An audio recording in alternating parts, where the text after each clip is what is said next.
Xi Jinping pledges to accelerate Malaysia's full membership in BRICS. And also, bomb blast kills at least 11 in Pakistan.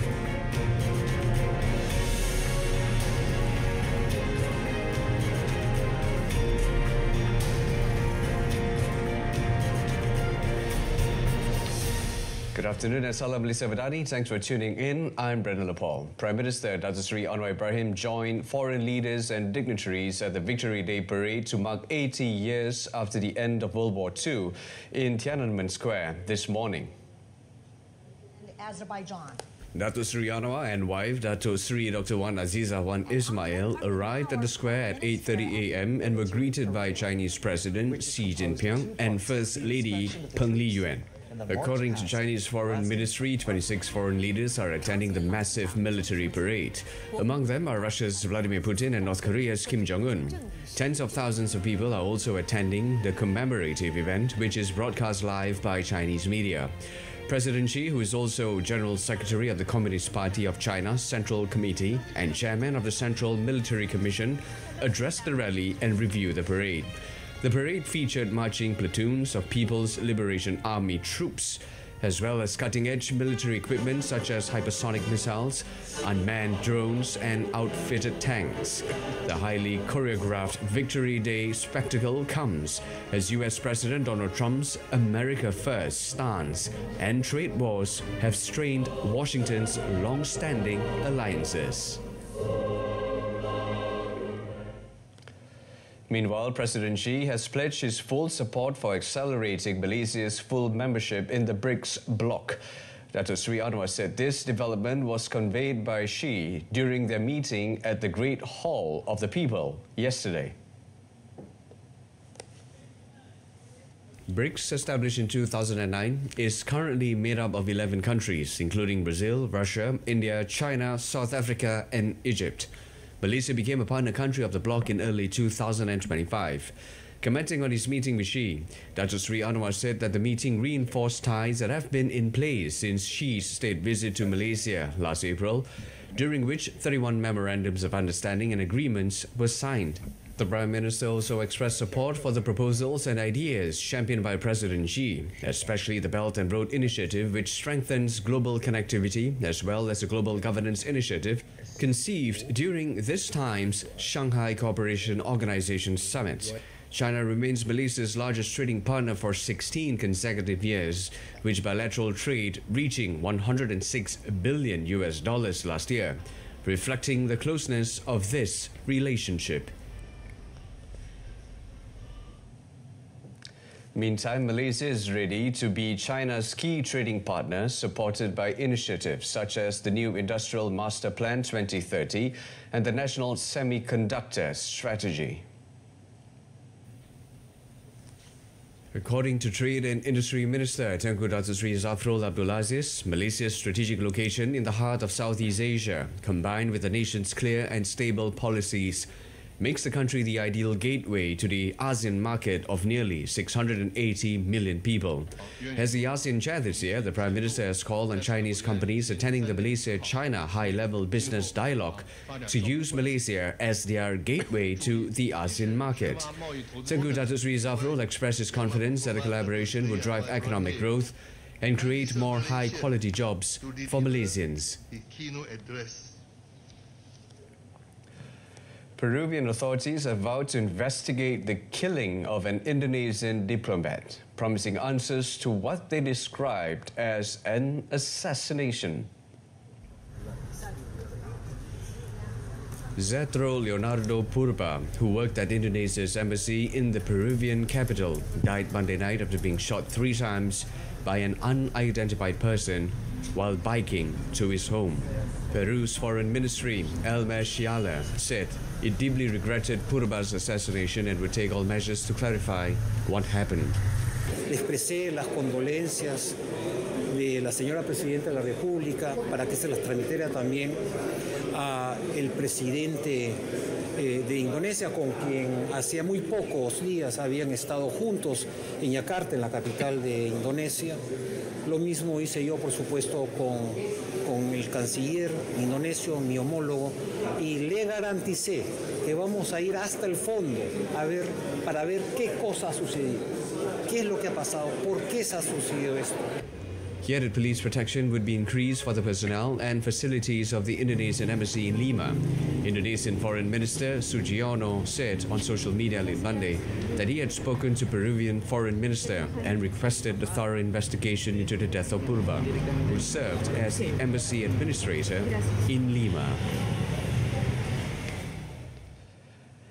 President Donald Trump on Tuesday said reports on social media that he is in ill health are untrue, saying he was busy over the Labor Day weekend, giving media interviews and visiting his Virginia golf club. Trump told reporters in the Oval Office that he was very active over the weekend and said news of his demise, which went viral on social media over the weekend, were obviously fake. On 17 July, White House spokeswoman Caroline Leavitt said Trump was experiencing swelling in his lower legs and bruising on his right hand after a photo showed him with swollen ankles and makeup covering part of his hand. His physician, Sean Barbabella, said in a letter released by the White House that tests confirm the leg issue was due to chronic venous insufficiency, a benign and common condition, especially in people over 70. The doctor said the bruising on Trump's hand was consistent with minor soft tissue irritation from frequent handshaking and aspirin use. Since then, the White House has played down concerns about Trump's health, saying he is taking the leg issue in stride without detailing how it is being treated. Trump, 79, in January became the oldest person to assume the U.S. presidency. A bomb blast killed at least 11 people at a public rally in the southwestern Pakistani city of Quetta late on Tuesday. The bomb went off in a parking area as the people were leaving the rally. Government official Hamza Shafat said the rally was held to commemorate the anniversary of the death of Sardar Ataullah Mangal, a nationalist leader and former provincial chief minister. His son, Sardar Akhtar Mangal, who was in attendance, is saved and another 30 people were injured. Police were investigating the blast, which appeared to be a suicide bombing. No one has claimed responsibility. Quetta is the capital of restive Balochistan province, which borders Afghanistan and Iran. Officials made a public announcement that a bomb blast killed at least 11 people at a public rally in the southwestern Pakistani city of Quetta late on Tuesday. Both militants and separatist insurgents operate in the region. Coming up next, Israel atrocities continue with more confiscation of Palestinian land. Stay with us. Israel has confiscated over 112 acres of Palestinian land in the occupied West Bank for settlement expansion. According to the Palestinian Colonization and Wall Resistance Commission, CWRC, the confiscation came as Israel was discussing a possible annexation of the occupied territory. The commission said over 112 acres of land were seized by Israel in the northern towns of Jid and Farata, east of Kalkilia, and in Tel, in western Nablus. Israeli authorities designated the seized territory state land, a term used by Tel Aviv to confiscate Palestinian land in the West Bank. The targeted area includes the settlement outpost of Havat Gilad, established in 2003 on Palestinian land of Jid, Farata, and Tel towns. The commission said the land confiscation aims to legalize the Havat Gilad outposts in the area. The international community, including the UN, considers the Israeli settlements illegal under international law. The UN has repeatedly warned that continued settlement expansion threatens the viability of a two-state solution, a framework seen as key to resolving the decades-long Palestinian-Israeli conflict. French Prime Minister François Bayrou on Tuesday met with representatives of right-wing, the Republicans, LR, and President Emmanuel Macron's centrist Renaissance Party for negotiations on the budget ahead of a confidence vote in Parliament on 8 September. Opposition parties have said they will bring down the minority government in a confidence vote, which Bayrou unexpectedly announced last week as he seeks to push through unpopular plans for a budget squeeze in 2026.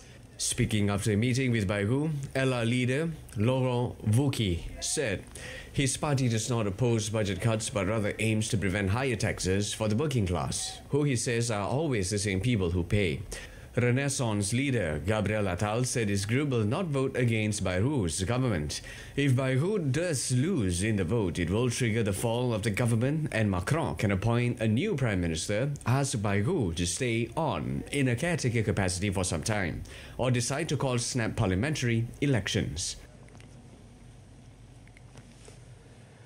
Gazprom said on Tuesday that Russia agreed to supply additional volumes of natural gas to China and signed a memorandum on building the vast power of Siberia 2 pipeline, but has yet to agree on pricing for one of the world's most expensive gas projects.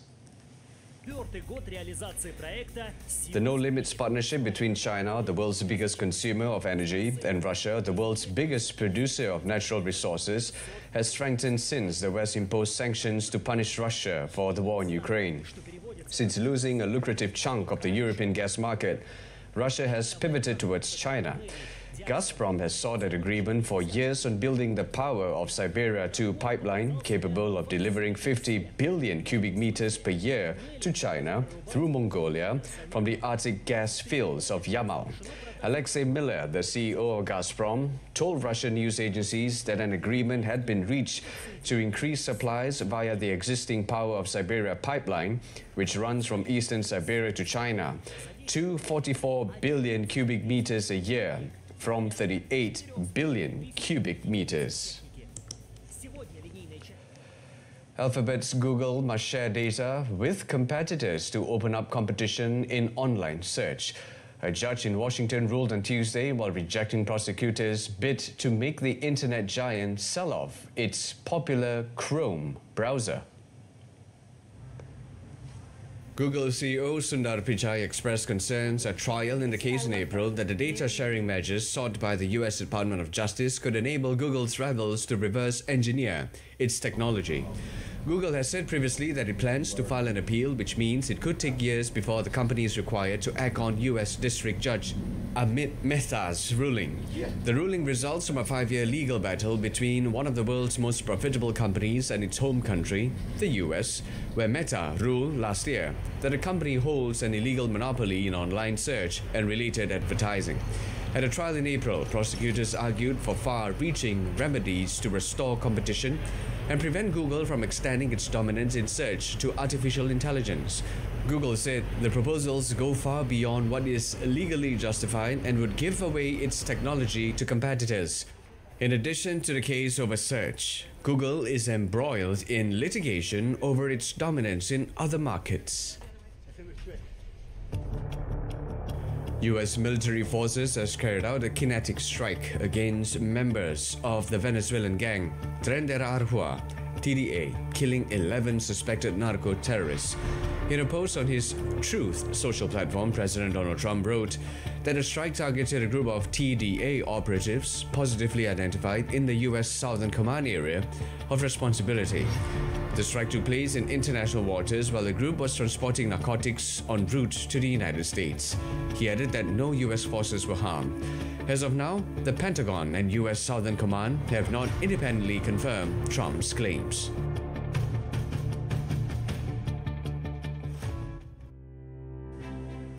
Colombia welcomes the arrival of the first Bogota metro train, a 6-car convoy that is unloaded at Cartagena's harbor, the first in a series of 30 trains. Built by the China Railroad Rolling Stock Corporation in Changchun, this train is the result of a manufacturing process that began in mid-2024 and lasted around 10 months. The 6 cars, which make up the first train for the city's Line 1, were unloaded from a cargo ship from China. Bogota Mayor Carlos Fernando Galán said the arrival of the train signifies the end of the city's reputation as the world's largest capital without a metro, calling it the start of a new era. The city's residents have awaited the metro since 1942, as previously promised by then Bogota's mayor Carlos Sanz de Santa Maria. According to the Bogota Metro website, the metro, expected to begin operations in March 2028, will eventually consist of 30 trains, each with 6 cars capable of transporting up to 1,800 passengers. A video from the United States Geological Survey showed Hawaii's Kilauea volcano erupted again on Tuesday. It is the 32nd episode of the volcano releasing molten rock since December 2024, when its current eruption began. To date, all the lava from this eruption has been contained within the summit crater inside Hawaii Volcanoes National Park. Kilauea is one of the world's most active volcanoes, and this was its 32nd eruption since December. Kilauea is on Hawaii Island, which is the largest island in the Hawaii archipelago. It is located about 200 kilometers south of the US state's largest city, Honolulu, which is on the island of Oahu.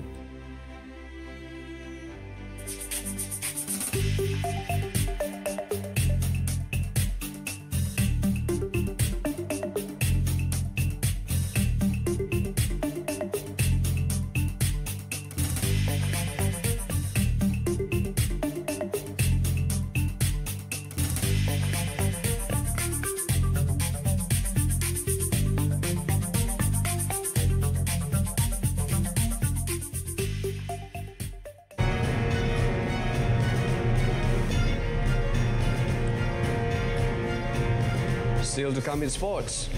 Arsenal's Zinchenko signed for Nottingham Forest loan.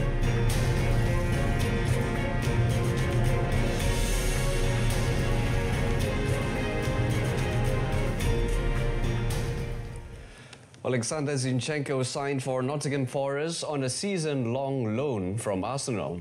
The 28-year-old Ukrainian left-back joined the Gunners from Manchester City in 2022, making 91 appearances across all competitions during his time in North London. The emergence of Miles Lewis-Skelly, however, left Zinchenko struggling for playing time, with Julian Timber and Riccardo Calafiori also capable of covering his position. Forest had been trying to bring in Javi Galán from Atletico Madrid but were unable to complete the deal and moved swiftly for Ukraine's Zinchenko. Zinchenko was the second left-sided player to move to the City ground on deadline day after Forest signed Botafogo defender Cuiabano. Forest's new arrivals include Omari Hutchinson from Ipswich, James McAtee from Manchester City, and striker Arnaud Calimundo from Rennes. Zinchenko was not included in the matchday squad for any of Arsenal's opening 3 Premier League fixtures, with his contract set to expire in June 2026. Aged 24, Zinchenko became the youngest player to captain his country in a 2022 World Cup qualifier against France.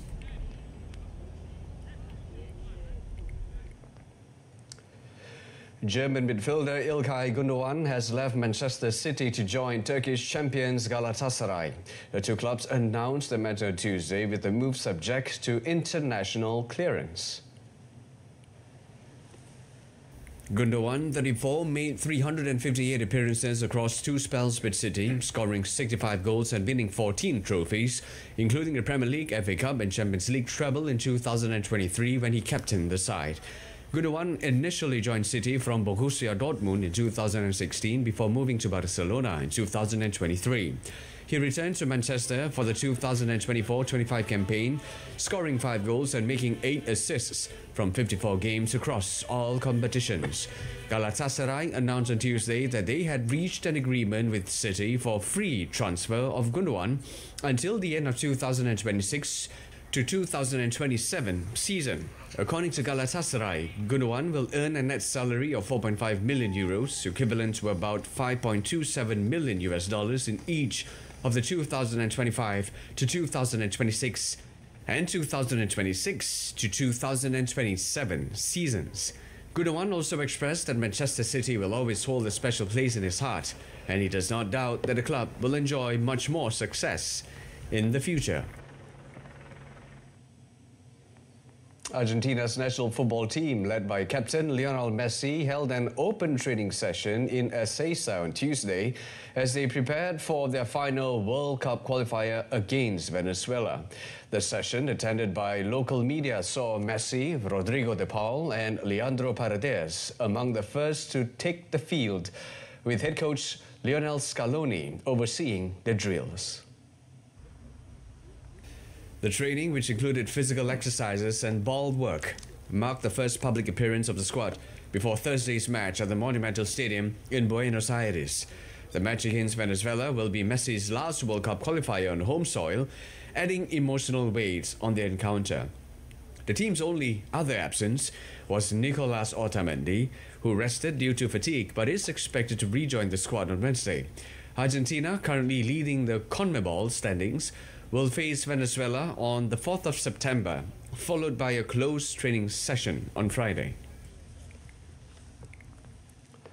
The Brazilian national team held a training session at the Granja Comari facility in Teresópolis, Rio de Janeiro on Tuesday as they began preparations for their final home World Cup qualifier.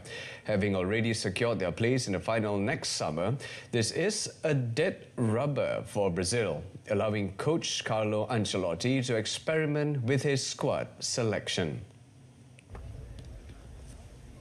The Italian coach has selected a blend of experienced players like goalkeeper Alisson, defender Marquinhos and midfielder Casemiro, alongside rising stars, including Chelsea teenager Estevao and the returning West Ham midfielder Lucas Paqueta. Forward Joao Pedro expressed confidence about working under the new coach. Midfielder Gian Lucas also spoke about his evolving role in the team, noting how his position has changed from defensive midfielder to a more attacking role that allows him to provide assists and score goals. Brazil will be looking to end their qualifying campaign on a strong note as they face Chile in what promises to be an important fixture for the team under their new foreign coach's leadership. Moving on to tennis, second-seeded Carlos Alcaraz cruised into the US Open semi-finals, demolishing Czech Jiří Lehečka 6-4, 6-2, 6-4 on Arthur Ashe Stadium. Alcaraz has now dropped a set during a relentless march into the semi-finals and was once again in complete control against Lehečka. The 22-year-old broke Lehečka in the opening game before wrapping up the first set with ease. Alcaraz, efficient on his own serve in the first set, then raced away with the second set, breaking Lehečka to take a 5-2 lead before holding to take a 2-love advantage. The third set went with serve until the ninth game, when Lehečka smacked a straightforward forehand long at 30-40 down and was broken for the fourth time in the match. That left Alcaraz serving for the match, and he duly held to love, sealing his win with a scorching forehand into the corner. The 2022 champion will play either 24-time Grand Slam champion Novak Djokovic or last year's runner-up Taylor Fritz on Friday for a place in the final.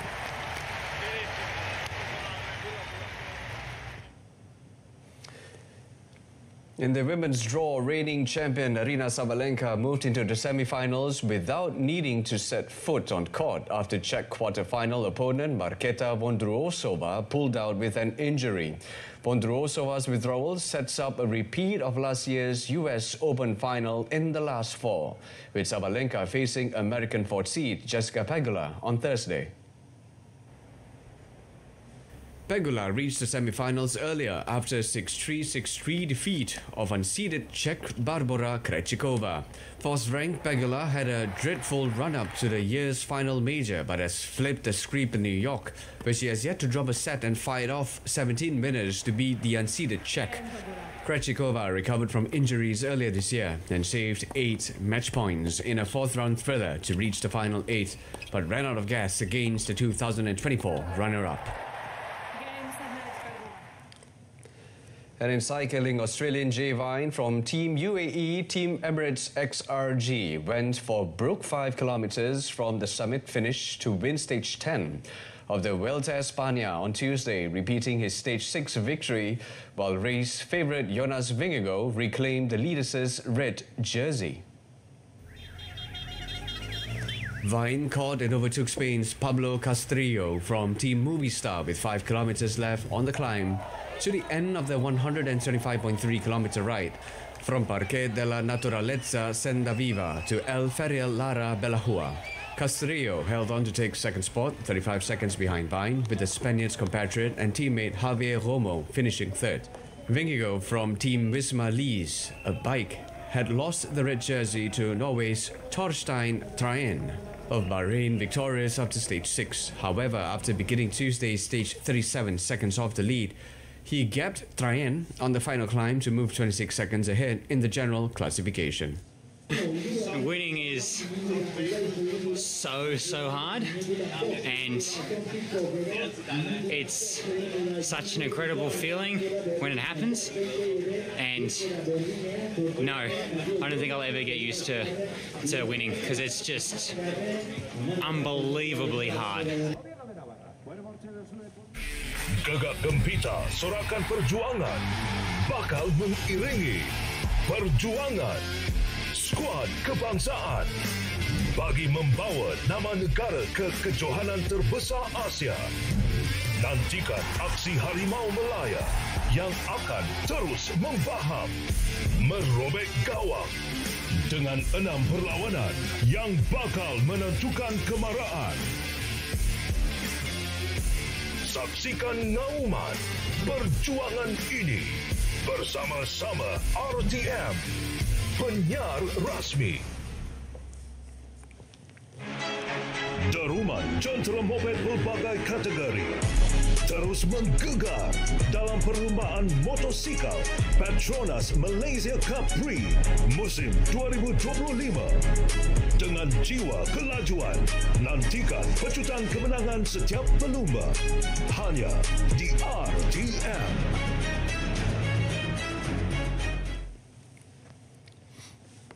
That wraps up World Today this time around. In our top story, Xi Jinping pledges to accelerate Malaysia's full membership in BRICS. For business news updates, do join us tonight, 8:30 p.m. on TV1 or saluran Berita RTM. Till then, I'm Brandon Paul, Malaysia Madani, Rakyat, Disantuni. Take care.